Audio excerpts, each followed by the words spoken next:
Okay, bismillahirrahmanirrahim. Assalamualaikum warahmatullahi wabarakatuh. Salam sejahtera. Apa khabar para pelajar? Kita teruskan sesi pembelajaran kita di semester pertama ini berkaitan dengan masyarakat industri. Sebelum ini kita telah melihat masyarakat industri di England. Hari ini saya akan menjelaskan tentang faktor perkembangan masyarakat industri di Jerman. Jadi teruskan bersama saya, Sugeng Sensei.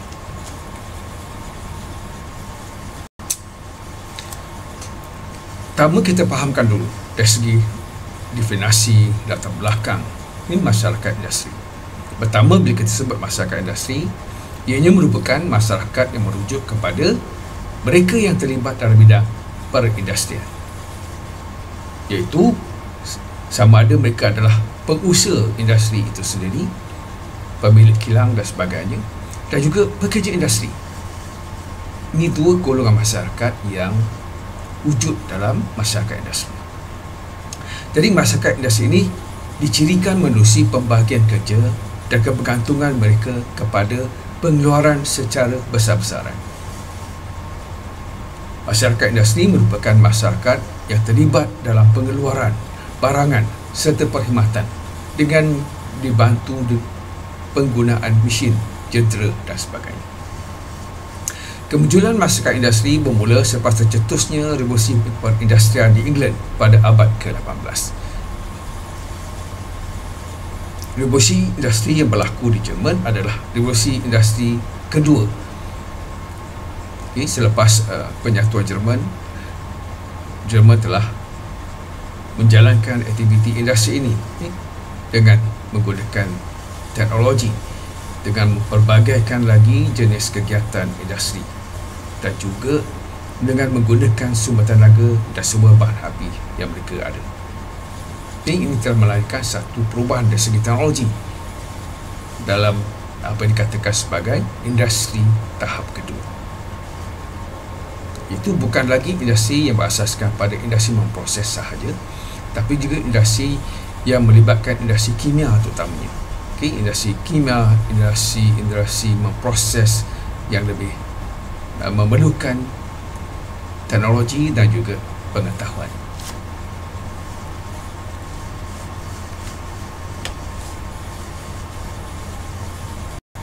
Okey pelajar, mari kita lihat faktor perkembangan revolusi perindustrian di Jerman, iaitu revolusi industri tahap kedua.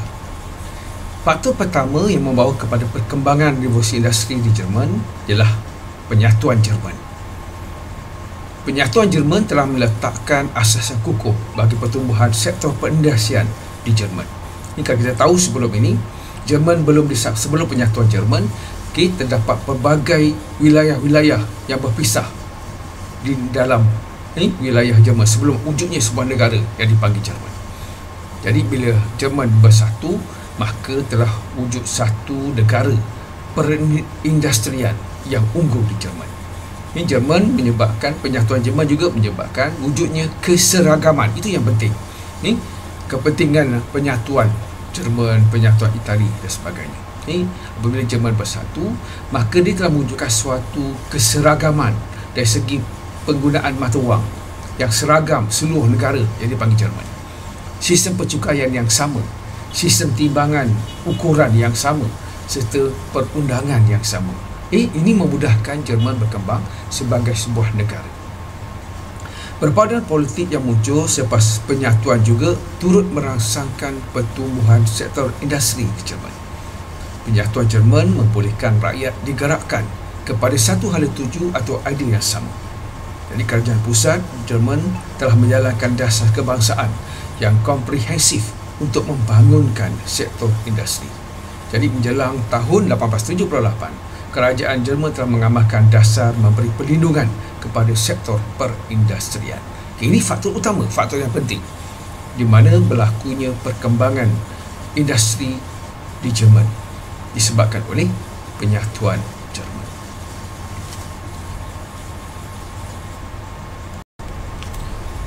Faktor kedua yang membawa kepada kemunculan Jerman sebagai industri yang baru ialah disebabkan oleh kemajuan pertanian. Kemajuan dalam bidang pertanian telah meletakkan asas kepada pertumbuhan sektor industri di Jerman. Selepas penyatuan Jerman, sektor pertanian mula mengalami kemajuan dan berkembang pesat. Kemajuan dalam bidang pertanian disebabkan oleh penerbitan karya mengenai teknologi pertanian. Seperti Albert Thatcher telah menerbitkan karya berjudul Instruction to the Knowledge of English Agriculture, Principle of Racial Agriculture pada tahun 1789. Ini telah memberi ilmu kepada petani-petani bagaimana untuk menguruskan, mengembangkan, menambahkan hasil pertanian mereka. Justus von Liebig menjalankan kajian tentang penggunaan kimia bagi meningkatkan pengeluaran hasil pertanian. Ini bermulanya apa dikatakan sebagai teknologi kimia dalam menghasilkan baja-baja kimia untuk meningkatkan pengeluaran hasil pertanian dan sebagainya. Ini penggunaan teknologi moden dan kaedah saintifik ini telah menyebabkan berlaku peningkatan dalam pengeluaran hasil pertanian. Bila hasil pertanian banyak, berlaku lebihan dan aset ini akan ditukar menjadi barangan lain di kilang-kilang. Ini melalui pemrosesan, hasil pertanian diproses di kilang untuk menghasilkan produk yang baru untuk kegunaan penduduk. Ini sama ada pasaran tempatan dan juga pasaran luar. Itu yang berlaku. Jadi kemajuan dalam bidang pertanian itu menyumbang kepada perkembangan industri di Jerman. Kerajaan Jerman juga menubuhkan sekolah pertanian dan juga universiti bagi menjalankan kajian dalam bidang pertanian, di mana terdapat beberapa buah universiti yang menawarkan mata pelajaran yang berkaitan dengan bidang pertanian. Sebelum Perang Dunia Pertama, terdapat lebih kurang 2,000 buah sekolah pertanian di seluruh Jerman. Sekolah pertanian dan universiti menjalankan kajian penyelidikan dalam bidang pertanian. Jadi antara tahun 1905 hingga tahun 1912, Jerman mendahului negara-negara lain dalam pengeluaran hasil pertanian sebab mereka mempunyai masyarakat yang berpengetahuan tentang pertanian. Jadi kemajuan dalam bidang pertanian telah menyumbang kepada peningkatan dari segi hasil pengeluaran dan dijadikan sebagai bahan mentah untuk digunakan dalam industri-industri, sama ada industri memproses, industri sederhana, industri mengilang ataupun industri berkaitan dengan pengeluaran barangan makanan. Ini sama ada minuman, makanan dan sebagainya. Semua itu berkembang pesat disebabkan oleh berlakunya lebihan dan kemajuan dalam bidang pertanian.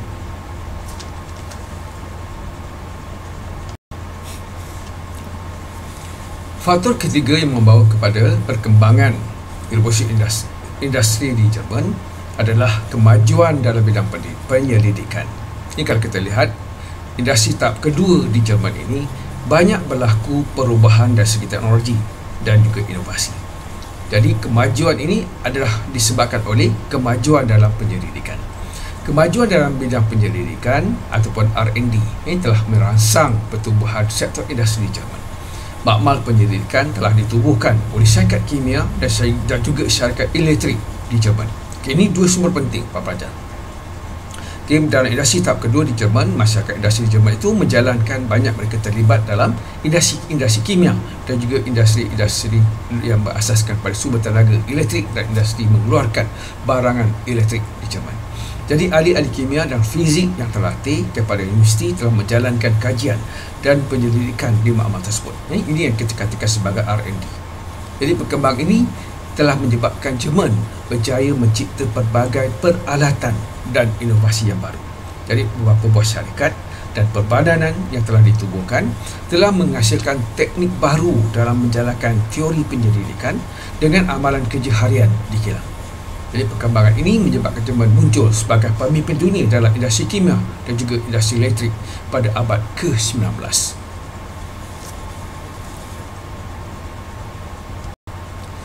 Satu lagi faktor penting yang membawa kepada perkembangan industri di Jerman adalah dengan wujudnya koperasi.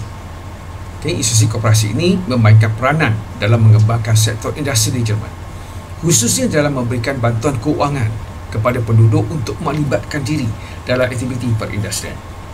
Selain daripada itu, kesatuan kredit juga ditubuhkan di seluruh Jerman bagi merangsang pertumbuhan sektor industri. Kesatuan kredit Schultz-Dellis ditubuhkan bagi memberi bantuan keuangan kepada penduduk bandar. Ini sama ada mereka nak membuka kilang, menjadi seorang usahawan dalam industri perkilangan, industri sederhana dan sebagainya. Ini telah merangsangkan perkembangan industri di Jerman pada waktu itu. Menjelang tahun 1911, terdapat lebih kurang 25,000 buah kesatuan kredit di seluruh Jerman. Ini yang membantu usahawan untuk mendapatkan modal bagi membuka kilang, memberi bahan mentah dan juga memasarkan barangan atau perkhidmatan perkilangan yang mereka berikan. Jadi institusi koperasi dan kesatuan kredit memainkan peranan penting dalam pertumbuhan sektor industri di Jerman pada abad ke-18.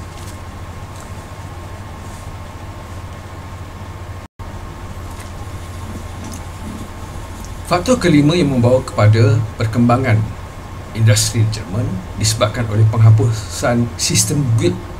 Dalam sistem guild ni para pelajar, di mana ada satu kesatuan ni, seseorang hanya boleh menjalankan sesuatu industri berdasarkan pengalaman dia selama beberapa tahun dalam bidang tersebut, dan mereka mesti menganggotai kesatuan ini, sistem ini, untuk mereka barulah mereka boleh mengusahakan sesuatu mengusahakan ataupun menjadi usahawan perkilangan.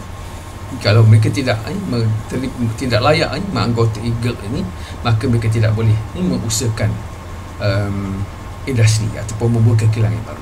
Tapi apabila sistem guild ini dihapuskan, ini tidak ada lagi sekatan, tidak ada lagi monopoli ataupun keistimewaan tertentu yang diberikan kepada kesatuan-kesatuan guild ini melalui peraturan 1811 misalnya.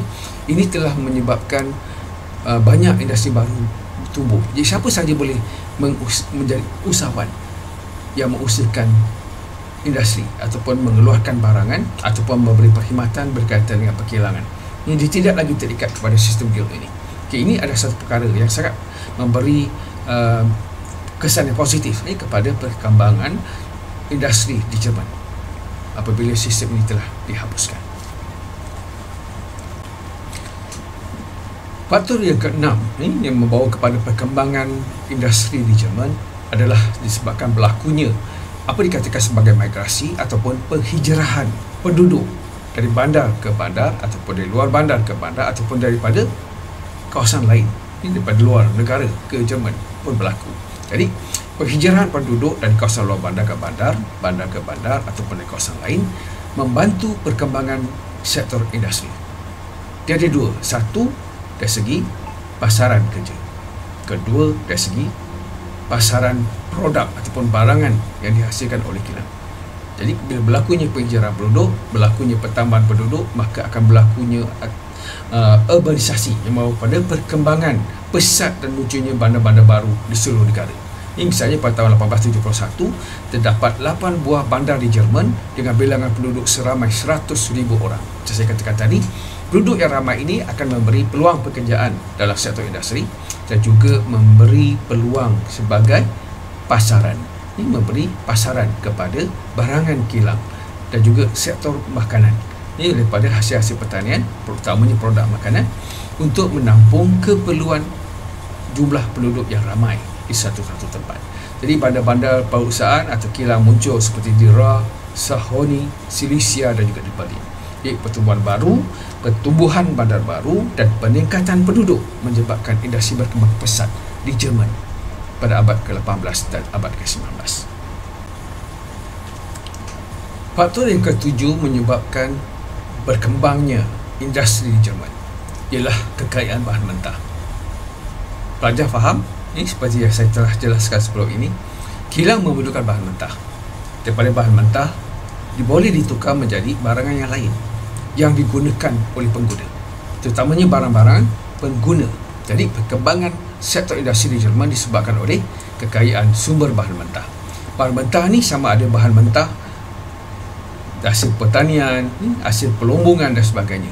Dia akan jadi sumber bahan untuk industri. Ini sama ada sebagai bahan mentah untuk mengeluarkan barangan. Dia juga boleh jadi sebagai sumber tenaga. Bahan mentah ini mungkin dalam bentuk sumber tenaga untuk menggerakkan mesin, jentera dan sebagainya. Jadi antara sumber bahan mentah yang terdapat di Jerman ialah arang batu, biji besi dan biji timah. Kawasan pelombongan arang batu dan biji besi yang terkenal ialah di lembah Ruhr, Florenz dan juga Silesia. Sumber galian ini merupakan sumber utama dalam menggerakkan sektor industri di Jerman. Jadi kekayaan bahan mentah ini sangat membantu dalam kemajuan dan juga perkembangan industri di Jerman. Pada tahun 1875, Jerman mengeluarkan 25 juta tan arang batu dan pengeluaran bahan galian ini meningkat kepada 287 juta tan pada tahun 1913. Ini ada sumber tenaga ini yang penting untuk arang batu pada peringkat awal. Dalam pada itu, bilangan pekerja yang terlibat dalam industri ini juga turut mengalami peningkatan yang amat ketara. Misalnya pada tahun 1872, Jerman telah mengekspor bekalan biji besi bernilai 1.92 juta tan ke Eropah. Jadi besi adalah bahan yang penting dalam menghasilkan produk-produk berasaskan besi, jentera, mesin dan sebagainya. Jelang tahun 1910, berlaku peningkatan dalam pengeluaran biji besi sehingga mencecah 14.7 juta tan. Ini di samping itu, kalau kita lihat, bahan kimia seperti garam, kalium ditemui dalam kuantiti yang besar di negara Jerman. Jelang tahun 1871, Jerman menghasilkan 375,000 dan meningkat kepada 3,535,000 tan pada tahun 1901. Jadi bilangan pekerja dalam sektor ini juga telah meningkat. Ini daripada 120,000 orang kepada 570,000 orang pada tahun 1906. Ini semua disebabkan oleh perkembangan pesat industri di Jerman akibat daripada kekayaan bahan mentah yang menyebabkan berlakunya keperluan terhadap tenaga buruh juga meningkat. Tenaga buruh ini dapat ditampung dengan pertambahan penduduk yang ramai tadi.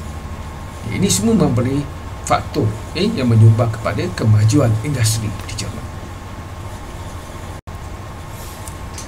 Faktor ke-8 yang membawa kepada perkembangan industri di Jerman adalah kemajuan dalam bidang industri perkapalan.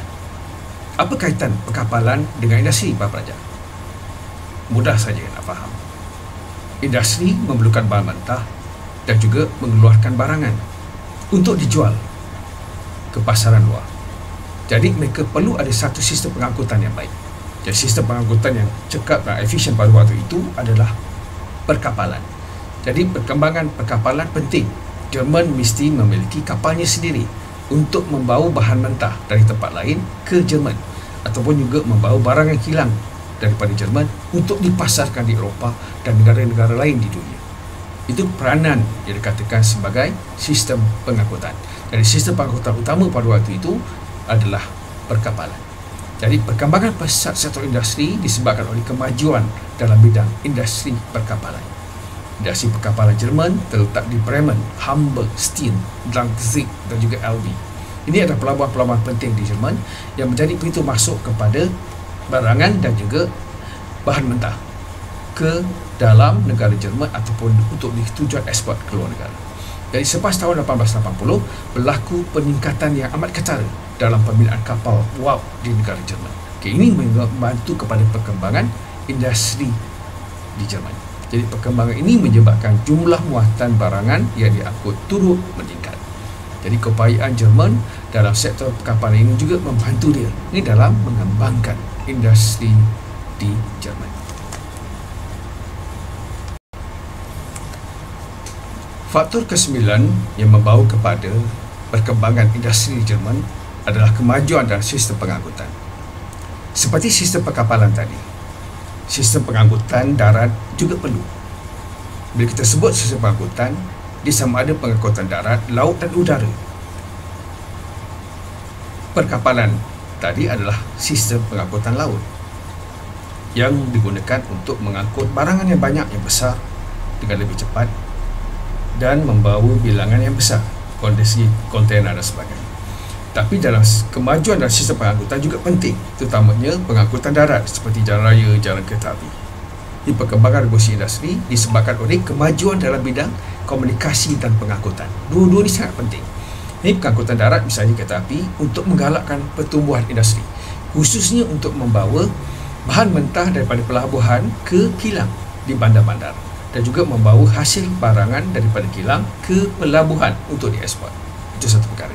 Satu lagi, jaringan jalan raya yang baik ataupun jalan kereta api yang baik, yang murah, yang cepat, yang efisien akan memudahkan pergerakan bahan mentah dan juga barangan perkhidmatan dan juga perkhidmatan yang boleh diberikan ini dengan lebih efisien di seluruh negara Jerman pada waktu itu. Jadi selain daripada itu, kerajaan mengambil langkah untuk mengurangkan kadar bayaran tarif perkhidmatan kereta api untuk menggalakkan pertumbuhan industri. Betul. Sebab ini berkaitan dengan kemajuan dan perkembangan industri. Jadi kecekapan, kos yang minimum dalam menguruskan sistem pengangkutan akan menggalakkan pertumbuhan industri berkilangan.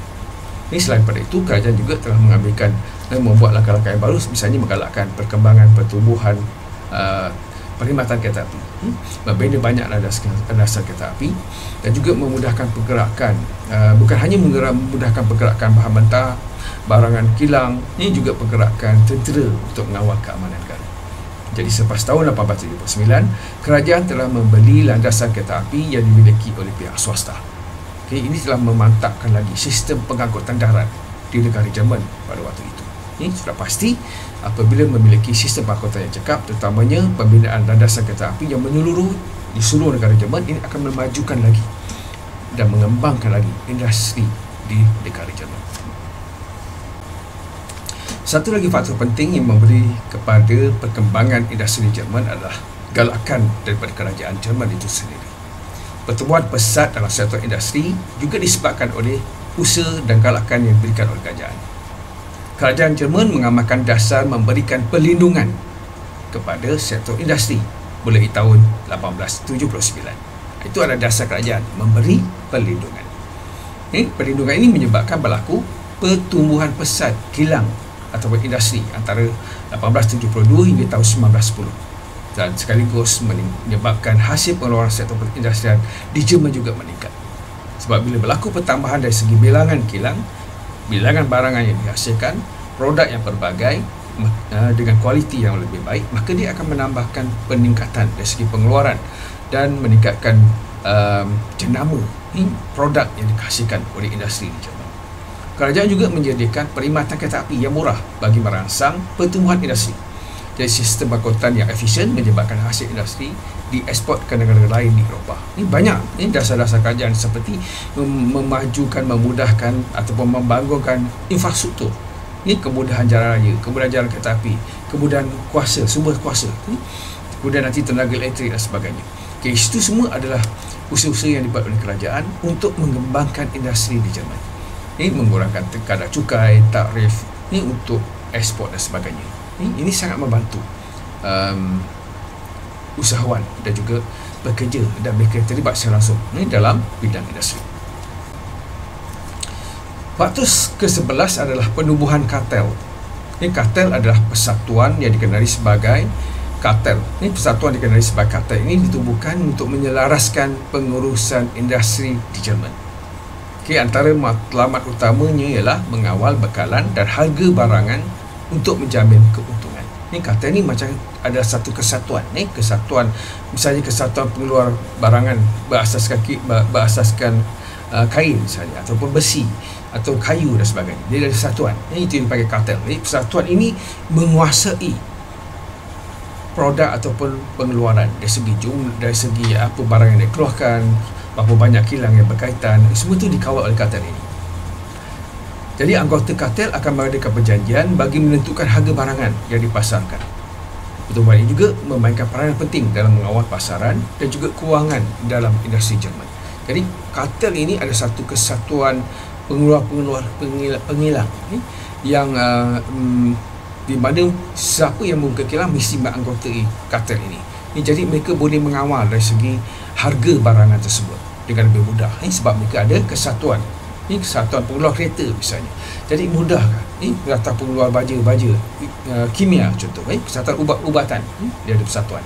Jadi itu akan mengawal dari segi jumlah kilang yang mengeluarkan produk yang sama dan juga mengawal dari segi harga, dan mereka boleh menentukan harga mereka dengan lebih mudah melalui kartel ini. Jadi kartel ini juga menyumbang kepada perkembangan industri di Jerman.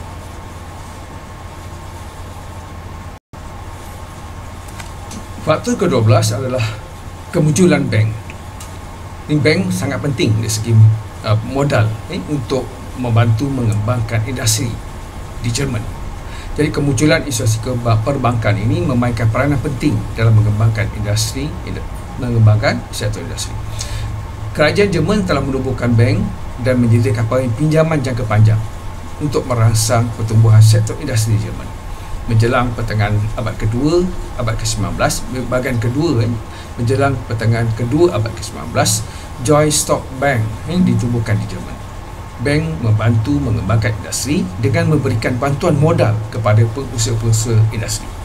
Sistem perbankan di Jerman dikawal oleh gabungan 4 buah bank utama terdiri daripada Diskonto Gesellschaft of Stagat ni tahun 1852, Dutch Bank ni 1870, Das Master Bank ni 1870 dan juga Distiner Bank 1872. Jadi peranan bank sangat penting ni seperti berikut: menggalakkan penggabungan perniagaan, memberikan bantuan modal kepada pengusaha industri, menggalakkan pertumbuhan industri perlombongan dan juga membangunkan sistem pengangkutan darat dan luar. Jadi semua ini memerlukan modal. Jadi dengan adanya bantuan modal dan sistem bank yang efisien dan cekap, maka telah mengembangkan lagi kegiatan industri di Jerman. Okey, kesimpulannya apa kita belajar hari ini Pak Pelajar? Kalau kita lihat perkembangan revolusi kedua di Jerman, Jerman menjadi satu kuasa industri yang baru. Ini disebabkan banyak faktor. Ini menyebabkan kepada perkembangan revolusi industri di Jerman. Jadi masyarakat industri di Jerman melalui satu tahap yang penting di mana mereka adalah masyarakat yang berpengetahuan dalam bidang industri. Okay, mereka mempunyai teknologi yang mencukupi untuk mengembangkan sektor industri. Mereka juga mempunyai bantuan galakan daripada kerajaan yang menyokong usaha-usaha mereka untuk mengembangkan industri. Jadi, dan kekayaan semula jadi yang ada di negara Jerman seperti bahan mentah, pasaran tersedia dalam dan juga luar negara, serta berlakunya apa yang dikatakan sebagai penyatuan Jerman itu sendiri merupakan faktor penting. Ini yang menyebabkan Jerman menjadi satu kuasa industri yang baru, khususnya industri berteknologi yang berasaskan kepada industri kimia, industri berasaskan kepada besi dan juga barangan-barangan barangan-barangan elektrik dan sebagainya. Jadi kemajuan yang dicapai oleh revolusi industri tahap kedua di Jerman itu merupakan hasil daripada perkembangan teknologi, perkembangan pengetahuan, perkembangan penyatuan akibat daripada penyatuan Jerman ni sebagai sebuah negara ni yang telah merangsang masyarakat Jerman itu menjadi satu masyarakat industri yang berjaya. Kalau kita lihat industri di Jerman hari ini sangat berjaya ni dalam beberapa bidang ni, seperti industri kereta ni yang berjenama Jerman cukup terkenal ni pada hari ini. Begitu juga dalam industri ubatan ni, syarikat Bayer dan sebagainya ni yang sangat terkenal ni, dan juga industri kimia ni seperti baja, racun dan sebagainya. Jadi teruskan bersama saya untuk uraian selanjutnya dalam tema 2. Lepas ini kita akan masuk tema 2 setelah saya habiskan tema 1 ini, iaitu masyarakat industri. Jadi jumpa lagi dalam tema 2 untuk kita ulang kaji dalam semester pertama. Selamat berjaya, jaga diri dan teruskan ulang kaji. Terima kasih.